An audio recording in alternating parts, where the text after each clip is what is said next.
Good evening. It's time for the primetime news in the English language on Canal de International, presented by me, Gladys Ambodibang, at Top Stories.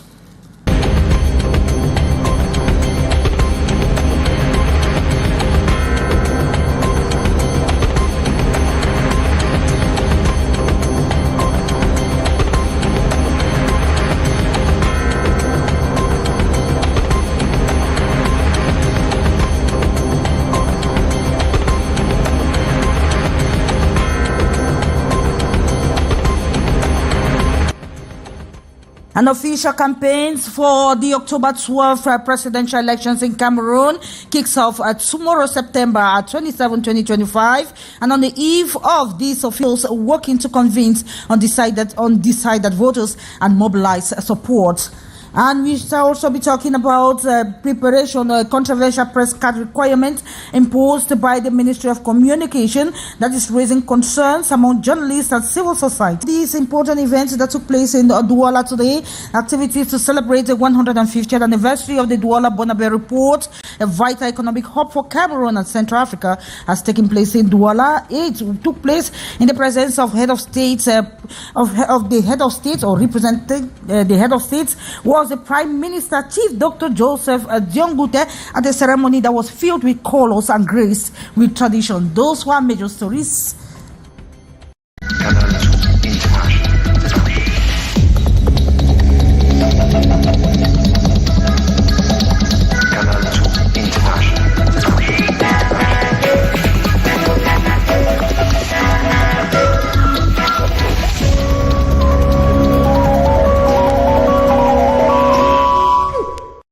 Thanks for joining us once again. You're watching us live on our social media handles, Facebook and YouTube.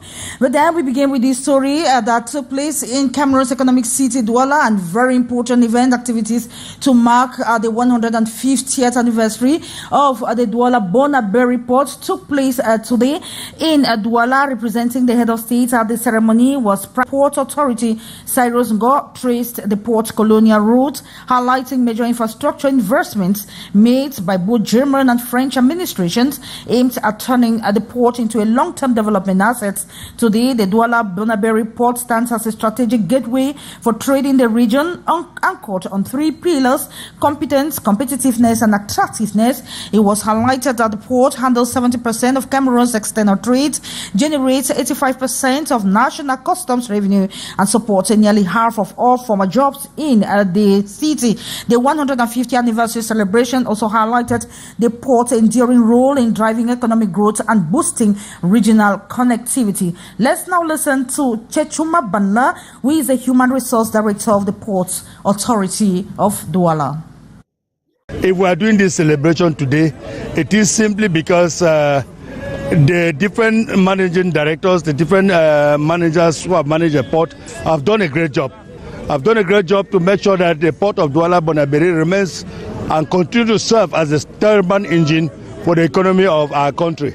Well, we must put a special emphasis on the celebration on what has been done since the arrival of the present General Manager, Mr. Cyrus Ngo, on the 24th of August 2016, in terms of modernization and transformation of the port through the amelioration of the construction of roads to facilitate the entry and exit of trucks in the port. We have a modern documentation center that can permit us now to pick up documents at the port. We have the petroleum jetty that has been constructed that permits human resources that have been doing the work, and celebrate the fact that since the arrival of the General Manager, we have about 2,500 direct jobs that have been created in the port of Douala.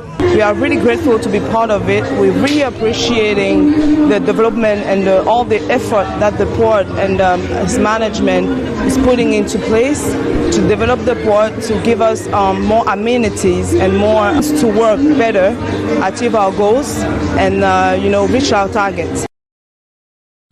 And we take you to the southwest region where lockdown and insecurity continue to make daily life difficult for the population. But residents of Moliko or those who are around the OIC area are turning the market as a crucial source of food and essential supply. Despite growing challenges, the market remains a beacon of resilience for the community. Sheriff Asale tells us more. OIC market in Moliko has emerged as a critical lifeline for many residents. With movement restricted and economic activity disrupted, the market continues to operate daily, offering access to vital goods in an increasingly uncertain environment. The prices of tomatoes can kill people. Of recent, it wasn't like that, but now 3 tomatoes for 200, like small ones like my eyes. It makes feeding almost even very difficult, but we have to buy. We don't have a choice. Daily, that's how the prices have been.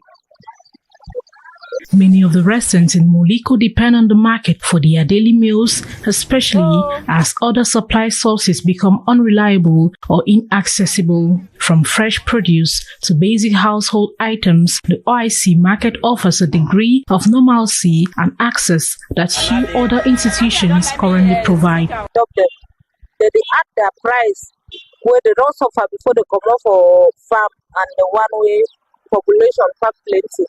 So they make it hard to get things for cheaper rent. However, maintaining operations has not come without strain. Vendors report difficulties in sourcing goods due to blocked transport routes and increased transportation costs. Prices of staple items have risen, affecting both sellers and buyers.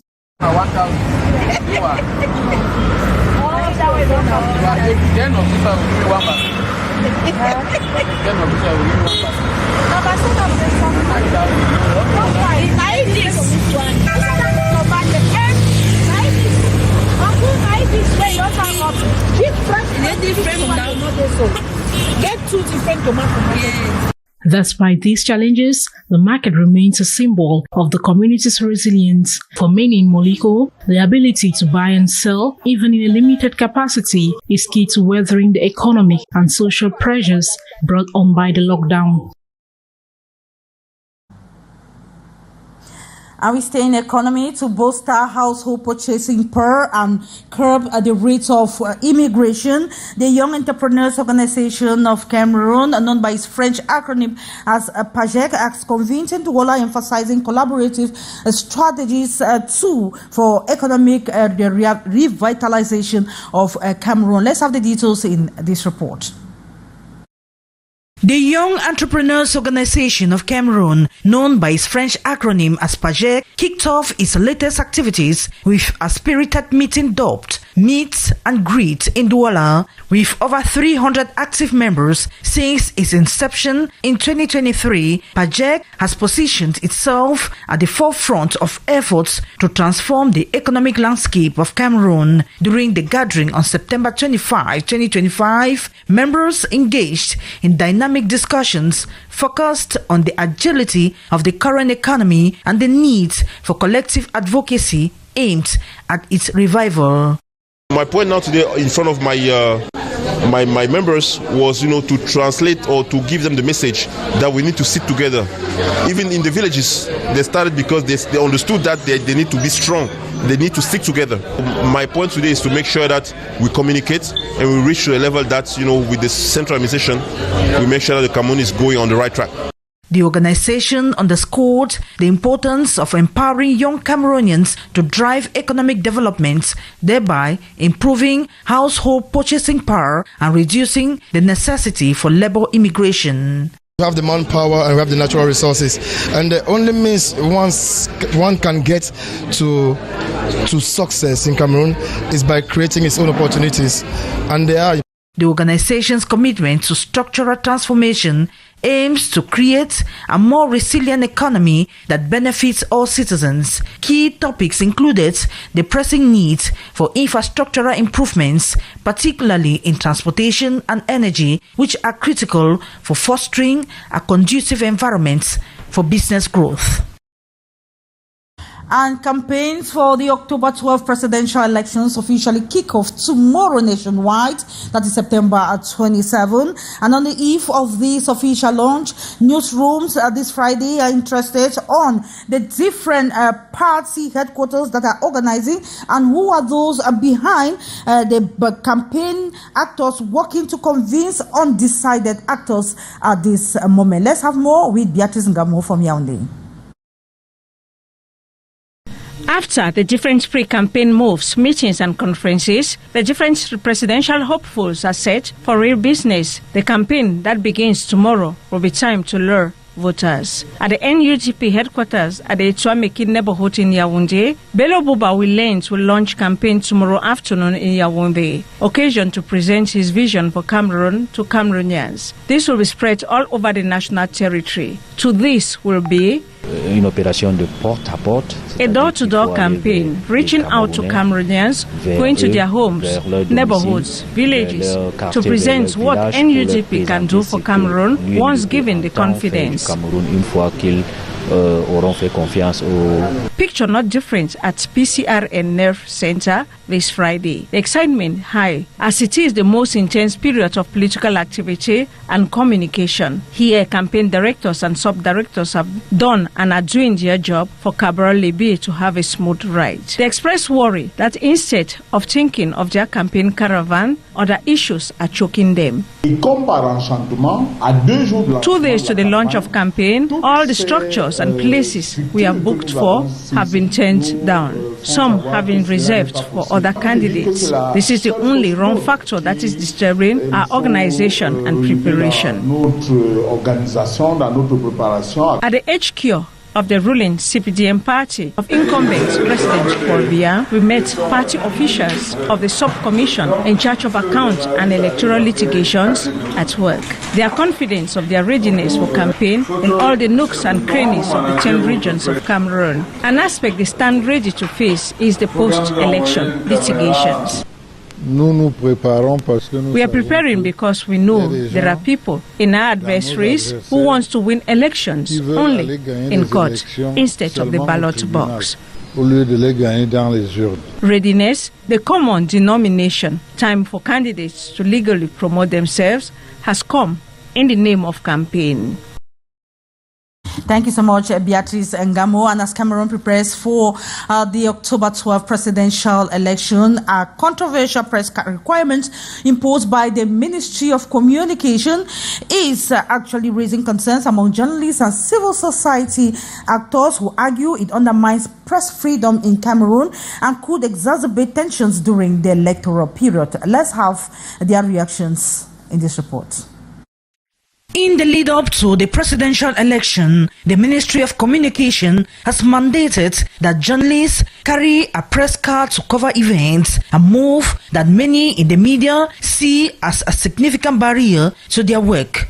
Critics argue that this requirement will exclude numerous capable journalists from fulfilling their roles, further complicating the already tensed electoral landscape. La carte de presse va exclure beaucoup de journalistes et beaucoup de bons journalistes. The guidelines for journalistic practices during elections in Cameroon emphasize the importance of carrying a press card and wearing identification badges while on the ground. However, the National Communication Council views this regulation as a necessary measure for oversight, while civil society groups contend it is a blatant restriction of press freedom. Les journalistes font un travail très important et ne pas leur permettre de le faire serait également, à notre point de vue, une violation. The National Trade Union of Journalists in Cameroon also criticized the guides for placing the onus of safety on journalists during the electoral period. They point out that Cameroonian law does not address the safety of journalists, a glaring omission that reveals the lack of respect for the profession. According to Marion Obam, the safety of journalists must be prioritized. Le journaliste au Cameroun n'est pas traité avec respect. As the election campaign kicks off September 27, the National Journalists Trade Union continues to demand that the government uphold press freedom, urging authorities to reconsider regulations that could stifle independent reporting during such a critical time for the nation. And still in politics, as presidential hopeful set out to meet the public as on tomorrow during the official launch of campaigns towards the October 12th presidential election. We have the Minister of Territorial Administration, Paul Atanga-Nji, that has warned of certain inappropriate initiative already observed. Paul Atanga-Nji says, told the press in Yaoundé today that campaigns to caution candidates against irresponsible behavior. And here is an excerpt of the Minad boards put together by our reporter Beatrice Ngamu from Yaoundé. It is again time to recall on the young female lawyer in Douala who is giving herself a certain appellation and claiming to be granting accreditations to observers for the presidential elections alongside her partners to put an end to this falsehood. Minad only holds the exclusive prerogatives to grant accreditations to observers. I would like to reiterate that Elections Cameroon is an independent body in charge of organizing the presidential election. The Minister of Territorial Administration, through administrative authorities, is there to support the process and ensure strict compliance with the laws of the Republic by all political stakeholders participating in the presidential election. Furthermore, the Minister of Territorial Administration and the administrative authorities, by virtue of their prerogatives, have the obligation to protect people and their property, and above all, to call to order unscrupulous political and civil society actors who take pleasure in challenging state authority. For the October 12th presidential election, the Minister of Territorial Administration has put two important documents at the disposal of presidential candidates and observers: the Observer's Guide and the legal framework governing the entire electoral process. These important documents remind each candidate and observer of their rights and obligations during the electoral process. As you can notice, the administration, following the esteemed instructions of the head of state, is doing everything possible to ensure that peace reigns nationwide before, during, and after the presidential elections. Despite our efforts to create a secure environment for a well-organized and peaceful presidential election, Minad notes with regret and bitterness that some candidates who have no political weight in the country's 360 subdivisions have the intention to disrupt public order before, during, and after the presidential election. These unscrupulous politicians hope to achieve through street protest what they are unable to achieve through the ballot box.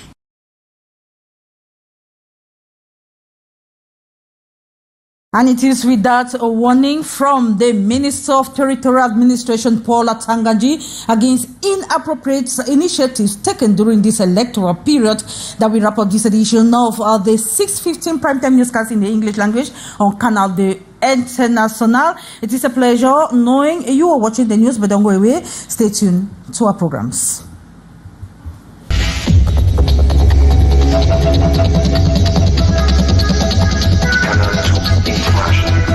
International.